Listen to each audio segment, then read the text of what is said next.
Welcome back to the All American Dream Chaser podcast. I'm your host, Tony Dodge, and today we're going to talk about something millions of Americans are quietly feeling right now. The system is changing. People are exhausted, burned out, tired of fake corporate culture, tired of pretending they love the Monday morning meetings, the endless emails, the fake motivational speeches from management, and the yearly raises that barely cover inflation. But at the same time, people are also waking up to the fact that a lot of these online gurus are selling fantasies too. The rented Lamborghinis, the fake private jets, the I made $100,000 this month drop shipping from a beach in Bali nonsense. And people are starting to ask the real question, who is actually building something real anymore? That's what this episode is about. If you're tired of fake hustle culture, if you're trying to build an actual life, if you want financial freedom without becoming a social media clown, then this episode is for you. Before we begin, hit that like button, subscribe to the channel, and share this episode with somebody chasing the American dream the real way. Because today, we're exposing the illusion, the death of the 9 to 5. Let me say something that might upset some people. The traditional 9 to 5 isn't dying because people became lazy. It's dying because people realized loyalty no longer pays. Think about this. For decades, Americans were told, work hard, stay loyal, put in overtime, give the company your best years. And what happened? Pensions disappeared, healthcare costs exploded, housing prices went insane, retirement became a fantasy for millions of people.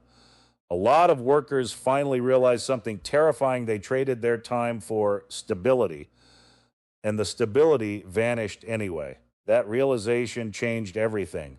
Now people want ownership, control, freedom over their schedule, freedom over their income. But here's the problem. The internet replaced one illusion with another, the fake hustle culture trap.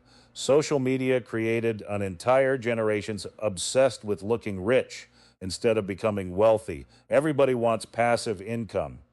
Everybody wants easy money. Everybody wants financial freedom in 30 days. And the truth?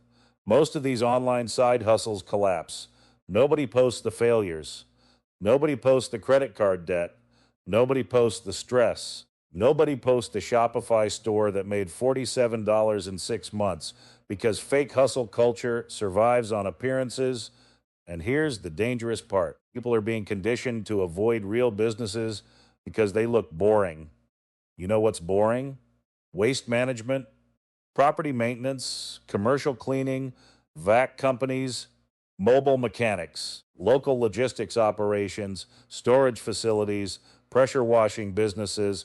You know what else those businesses often produce? Real cash flow, not fake screenshots, not rented success, real money, the definitive statement. I want everybody listening right now to hear this clearly. Asterisk, if your business doesn't own a physical asset, you may not own a business. You may own a job with extra steps.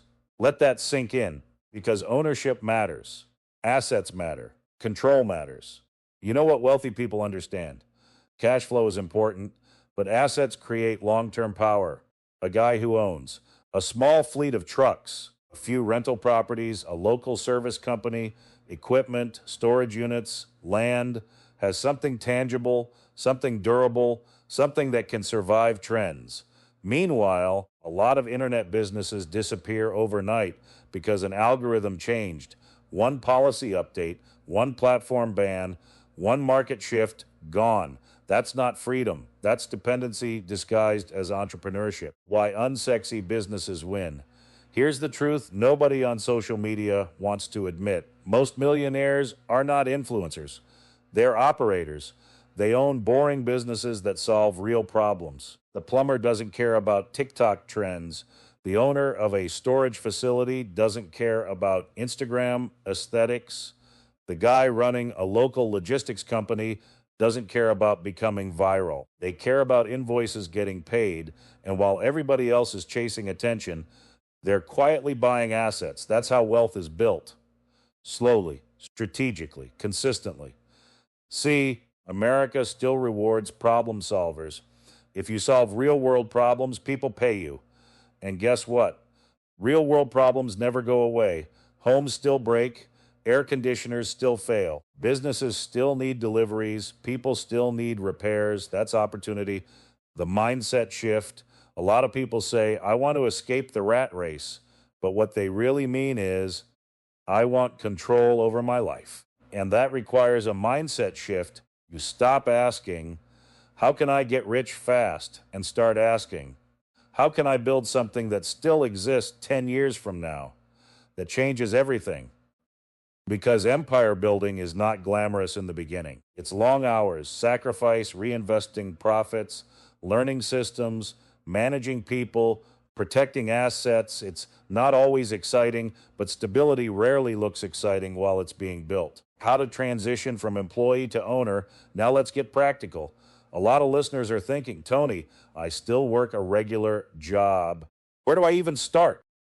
Here's the answer. Start local. Stop trying to build the next billion-dollar app. Look around your own city. What services are constantly needed? Landscaping, cleaning, pool service, trash hauling, pressure washing, mobile detailing, equipment rentals.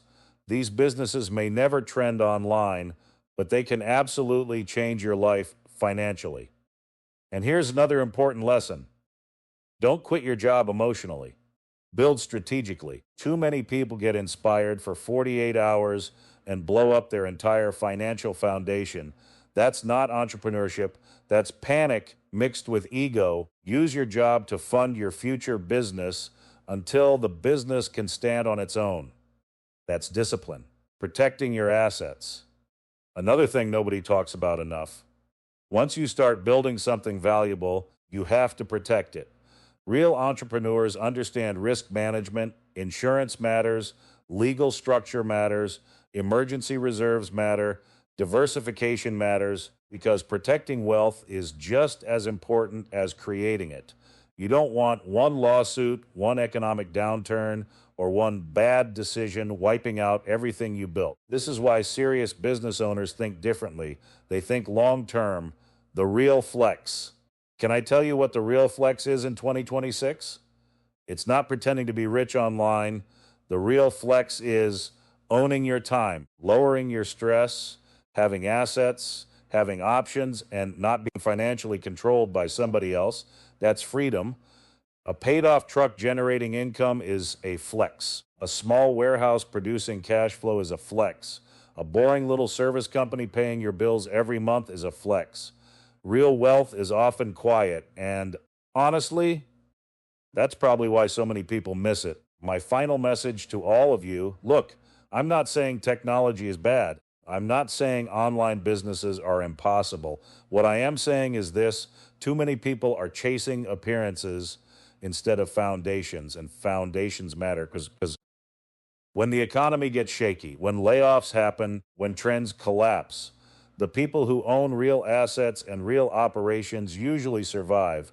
That's the difference between hype and empire, and maybe the future of the American dream isn't becoming famous. Maybe it's becoming independent.